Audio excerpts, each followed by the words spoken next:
Las Vegas, 1961. A mathematics professor walks into a casino with $10,000 borrowed from a mobster. The pit bosses watch him with growing alarm. He's not gambling.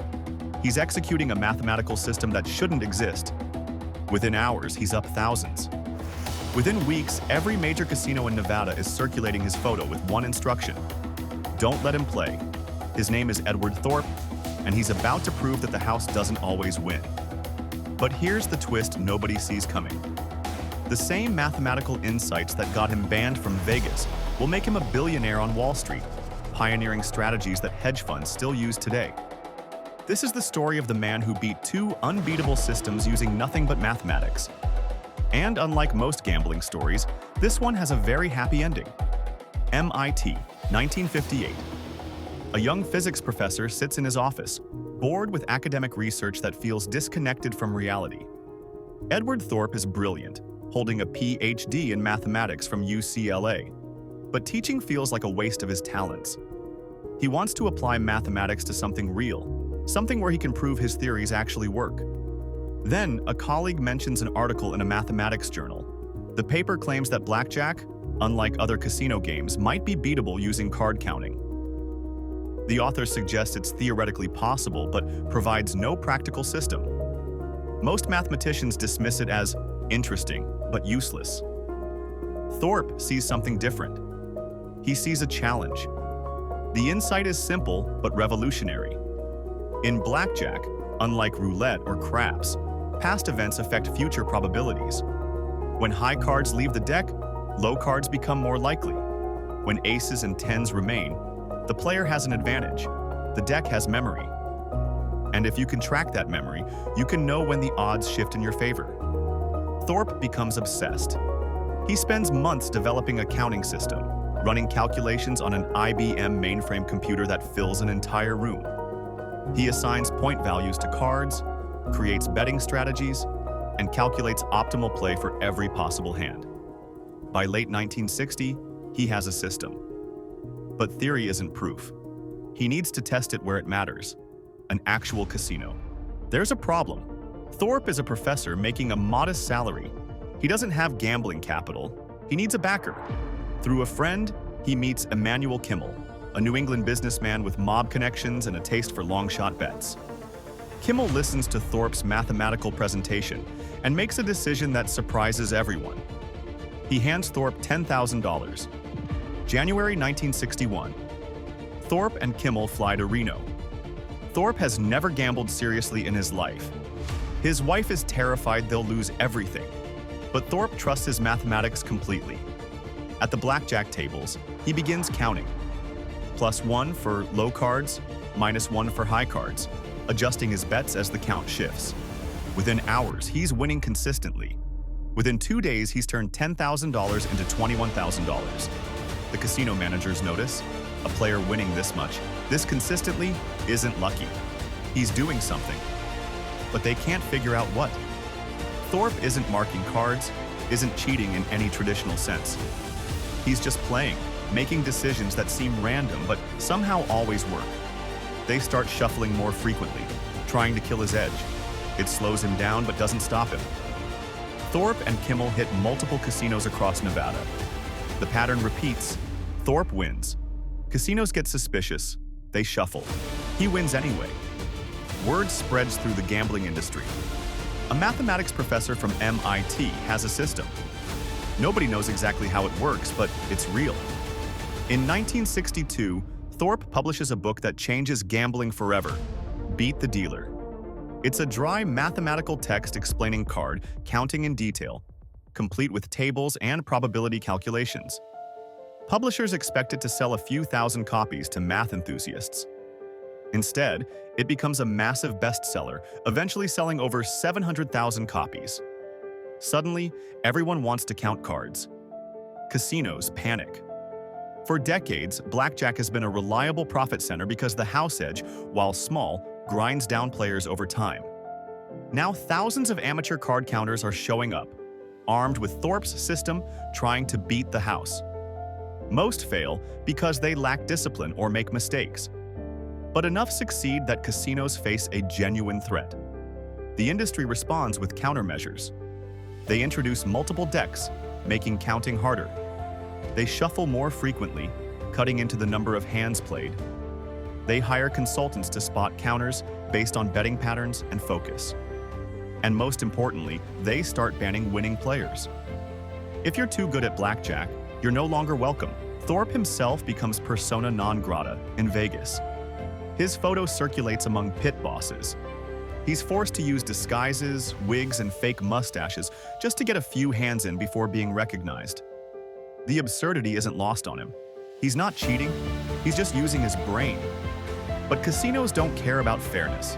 They care about profit. Here's where the story takes an unexpected turn. Thorp realizes something profound. If you can find an edge in blackjack through mathematics, you can find edges in other systems that claim to be efficient. And the biggest, most complex system of all is the stock market. In the late 1960s, Thorp starts applying the same analytical mindset to finance. Wall Street, like Vegas, operates on the assumption that beating the market consistently is impossible. The efficient market hypothesis claims all information is already priced in, that no one can sustainably outperform. Thorp doesn't believe it. Just like casinos claimed blackjack was unbeatable, Wall Street claims the market is unbeatable. He's heard that before. Thorp develops what becomes known as the first market-neutral hedge fund strategy. The concept is elegant.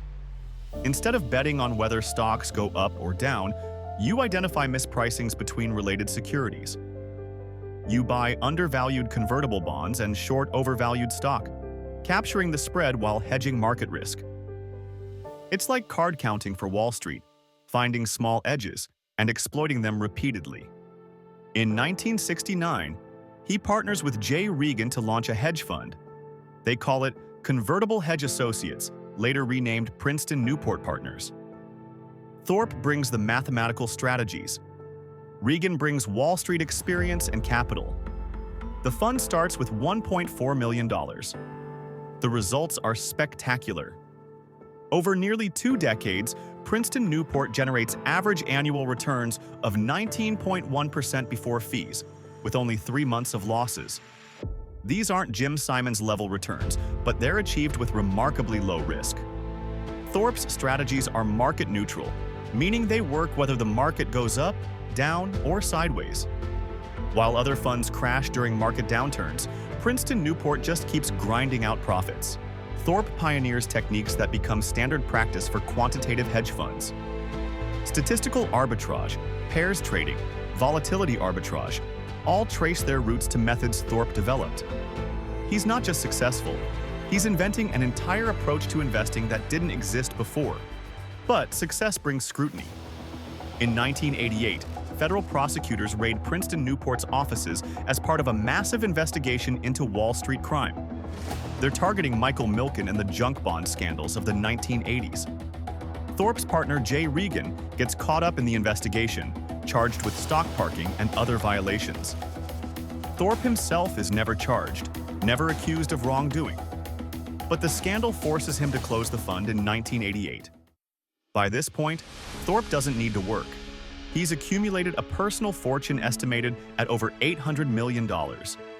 He's proven his point twice over, beating both Vegas and Wall Street using the same fundamental approach. Rigorous mathematical analysis applied to systems others claim are random. Thorp retires from active fund management, but continues researching and writing. He publishes papers on portfolio theory, option pricing, and gambling mathematics. He corresponds with other quantitative legends like Claude Shannon, the father of information theory, who becomes a close friend. They collaborate on research, building mechanical devices to predict roulette outcomes and exploring the mathematics of gambling. In 2017, at age 85, Thorp publishes his autobiography, A Man for All Markets. The book details his journey from card counting to hedge funds, explaining both the mathematics and the philosophy behind his success. It becomes a bestseller, introducing a new generation to his ideas. What separates Thorp from other successful gamblers and investors? First, mathematical rigor.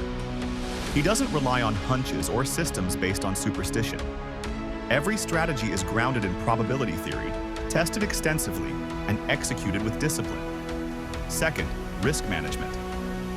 Thorp never bets more than his edge justifies. He uses the Kelly criterion, a mathematical formula for optimal bet sizing, ensuring he can survive bad luck without going broke. Third, adaptability. When casinos changed the rules to combat card counting, Thorp adapted his strategies. When the financial markets evolved, he developed new approaches.